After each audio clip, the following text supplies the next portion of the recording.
What's up, Dolphins fans? You ready to talk some NFL draft? Well, that's a damn good thing because what I've got for you today is the top 5 fits for the Miami Dolphins in the 2022 NFL draft. And what does that mean? So, what I mean by that is at number 29 in the first round, the top 5 most realistic players that may be available while being a good fit for the team. For this, I've got 5 different positions. So, I'm talking most realistic, best fit at all of these positions. Before we get started, if you agree, your homework assignment, if you agree with the player that I have slotted at number 1, give this video the thumbs up.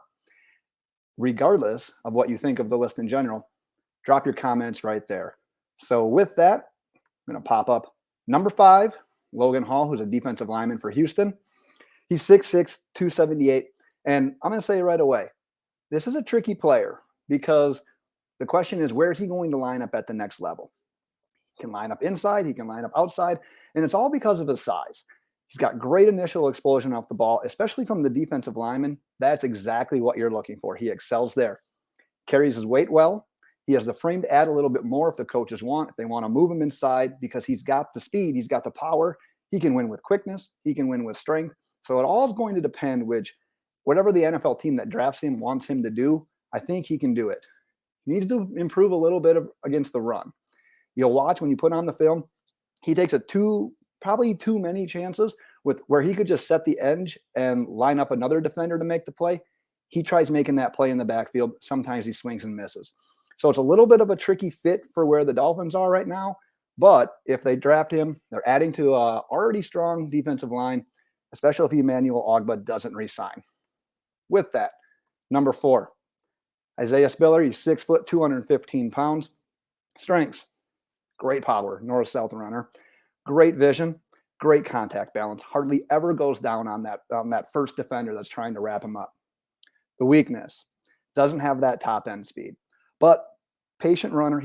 Put on the tape of him, he's got a great jump cut. And I initially think right away, how nice would that be in that Mike McDaniel zone blocking scheme?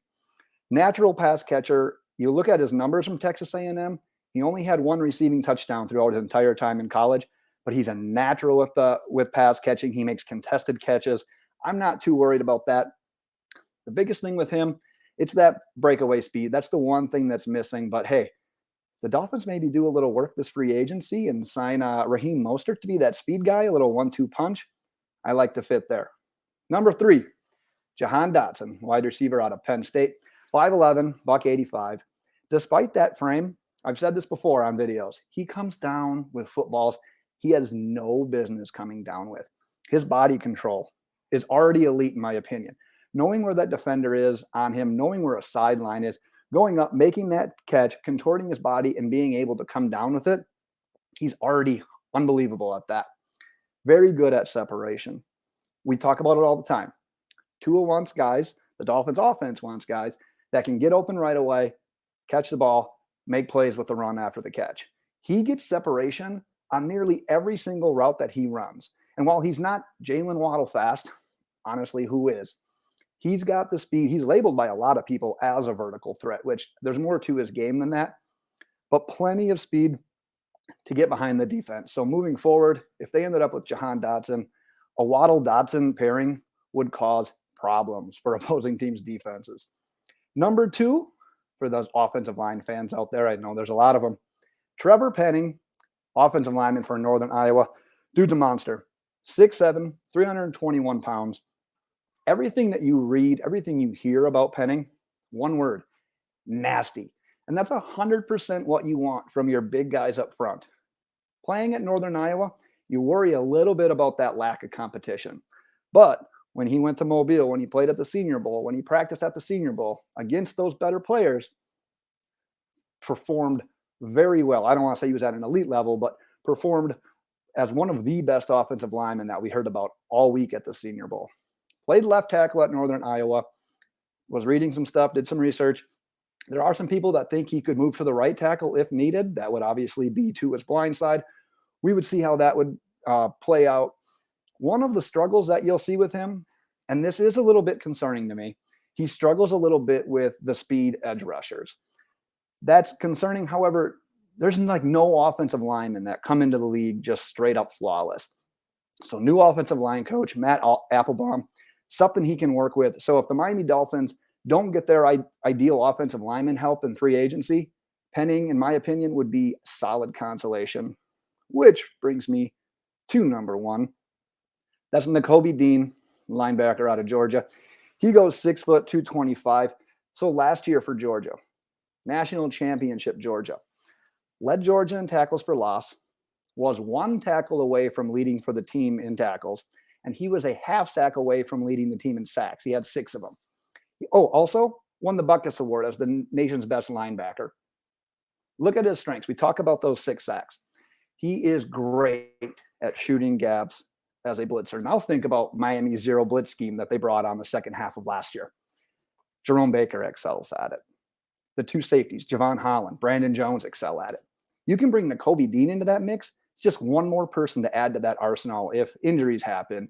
Just straight up confusion up front on the offensive line if Miami can send all of those guys.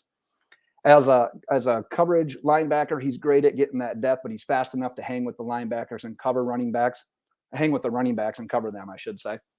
There's actually film, the game against Gators. I am a Gators fan. He was out on an island against the running back, just completely baited the quarterback, pick 6, no one's catching him. Great tape out there of him being able to handle running backs. His football IQ, off the charts. There's another play as well. I forgot who it was against now, but he sniffs out plays super well. There was a screen pass where the entire play was going right. He's noticed that running back just kind of veering off to the left very slowly. He darted that way, fought through all of the defenders, got the guy down for a loss on the play. Unbelievable instincts. He's a sure tackler. You don't see him miss too often. I just think he's a perfect fit in Miami. The team needs another stud linebacker. The biggest question with Dean is whether or not he's going to last until number 29. So that's it. That's my top 5. Leave a comment of your thoughts right there. Let me know. Like I said, if you agree with Dean, give it a thumbs up. And also make sure that you're subscribing and checking back later as well, because this is just the very beginning of the draft coverage we're going to do. It's one of the best times of the year. So make sure you're following along and enjoy it while you can. See you, Dolphins.